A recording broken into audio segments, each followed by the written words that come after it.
conosco. Ele está no meio de nós. Proclamação do Evangelho de Jesus Cristo, segundo Marcos. Glória a vós, Senhor.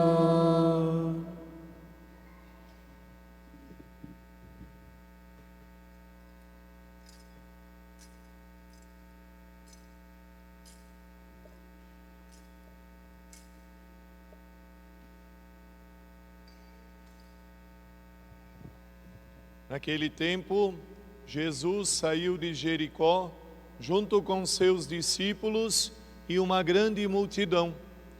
O filho de Timeu, Bartimeu, cego e mendigo, estava sentado à beira do caminho.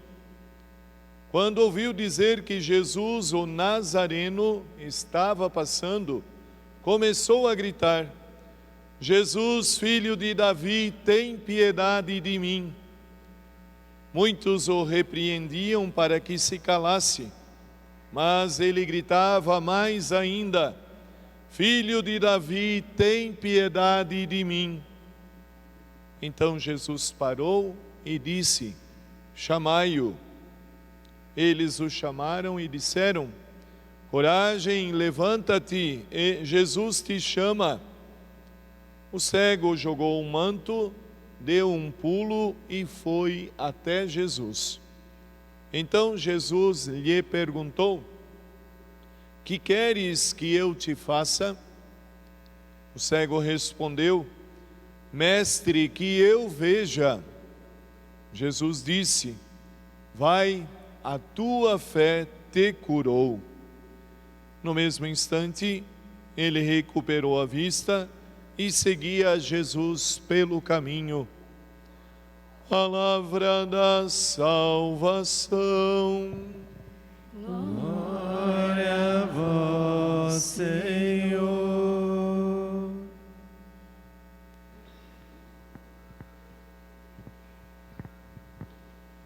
Podemos sentar um pouco.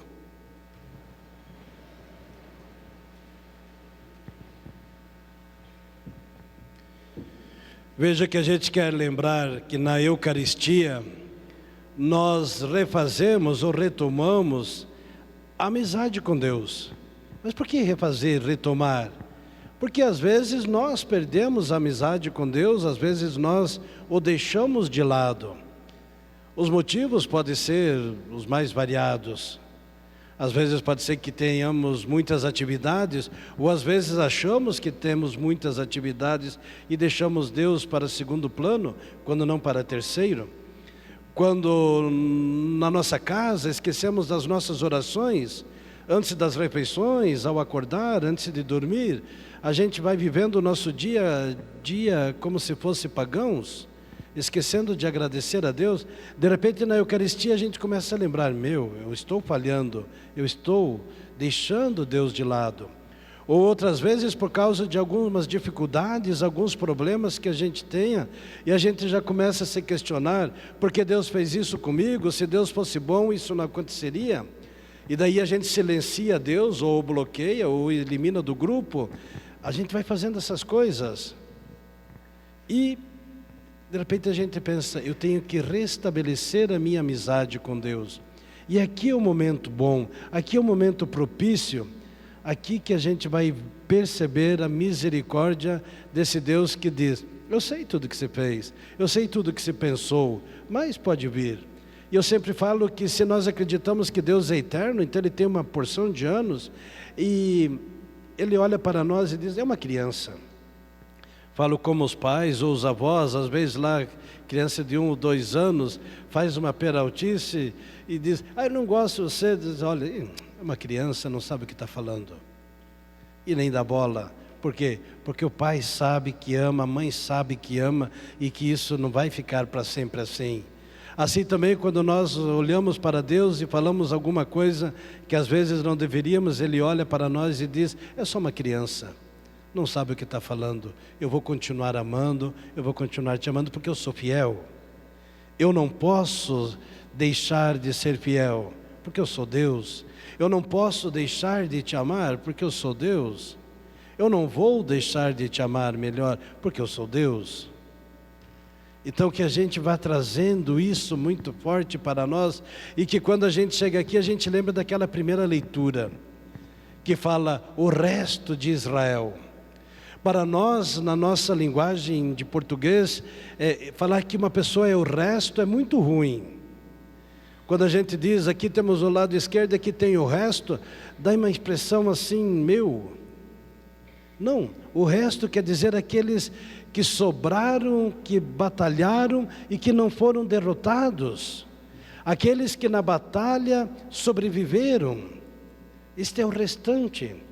Nós somos o resto. Quantas pessoas mais poderiam estar aqui rezando conosco? E não estão.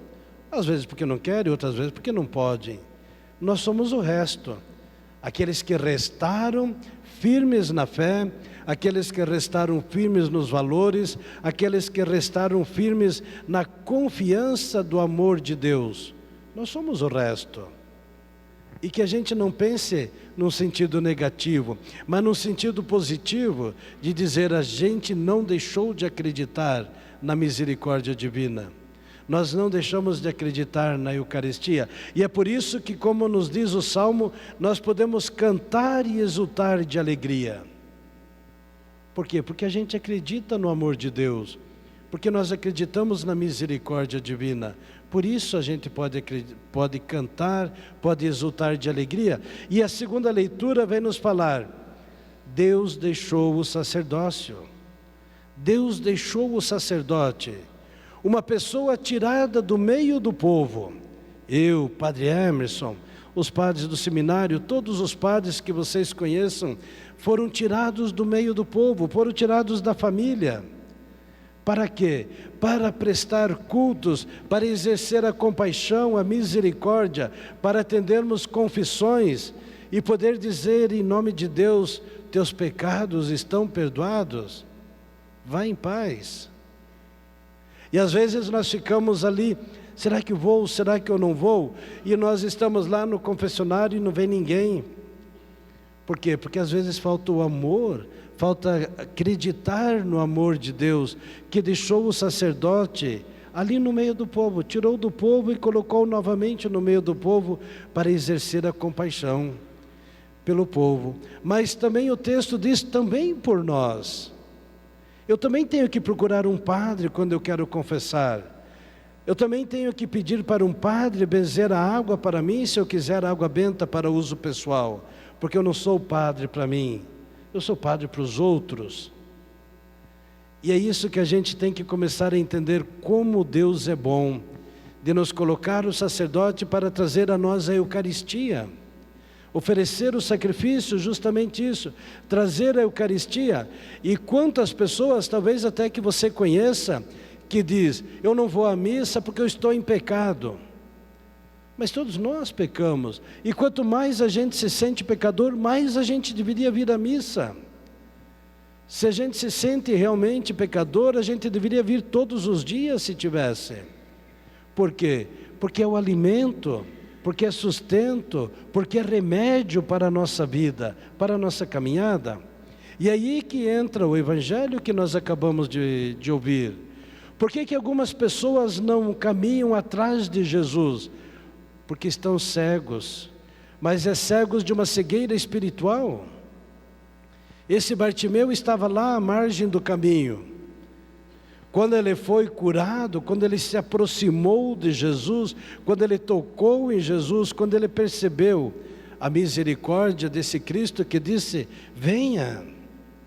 Então ele começou a seguir. Porque ele já não estava mais com esta cegueira espiritual, que faz com que a gente muitas vezes não acredite na mensagem divina. Quantos que sofrem com insônias, com dores de estômago, ou tantas outras dores que às vezes não tem, ninguém sabe de onde que sai. Mas daí, se você vai ver, a pessoa está com o coração cheio de mágoas, revoltas, sentimentos de vingança, quer matar um, quer afligir outro.